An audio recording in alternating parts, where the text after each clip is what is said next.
m'appelle Damien Bellon, je suis directeur artistique, je fais aussi de la direction de création, je travaille chez BETC et voilà, je travaille essentiellement actuellement sur la marque Lacoste et sur la marque Petit Bateau, et puis après je travaille sur plein d'autres choses à l'agence. Ça, c'est les deux marques principales dont je m'occupe actuellement.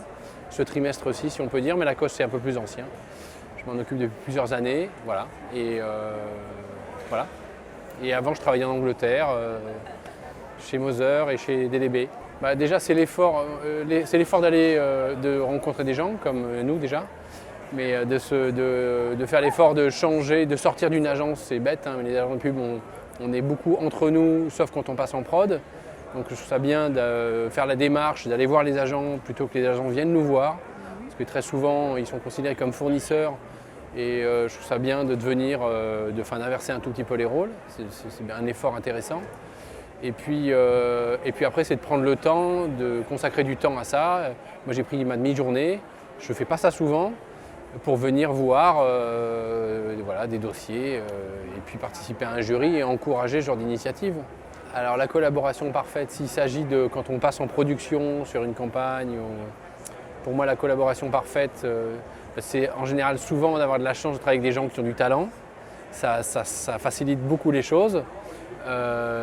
Et quand je parle de talent, je parle de clients qui ont du talent ou des gens très professionnels qui connaissent leur métier. Parce qu'il y a beaucoup de gens qui ne connaissent pas leur métier et qui ne savent pas de quoi ils parlent.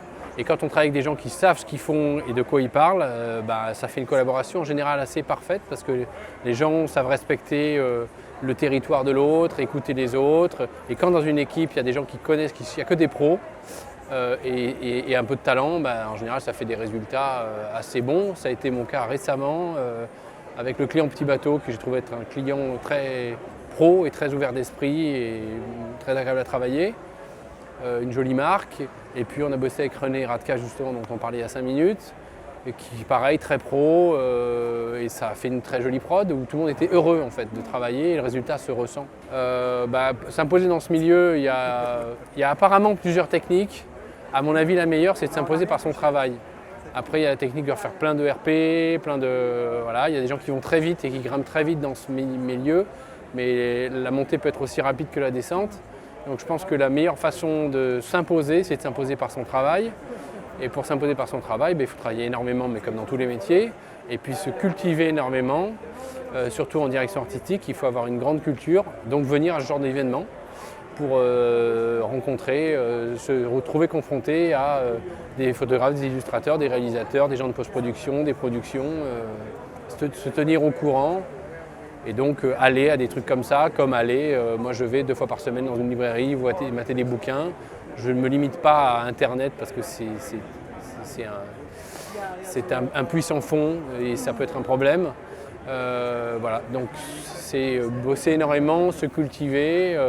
Et quand on commence, ma première année, ça c'est un truc, parce qu'on m'a déjà plusieurs fois posé ce genre de questions, un truc que je n'ai jamais dit, c'est que la première année où moi j'ai travaillé, je ne parlais quasiment pas.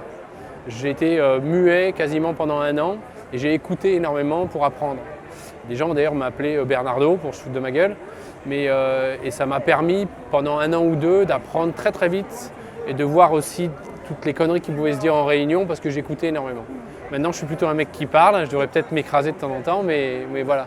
Donc savoir être silent, savoir se taire, pas être arrogant quand on commence, être bosseur et être discret, c'est une force. Voilà. Merci Damien. Et merci Florent.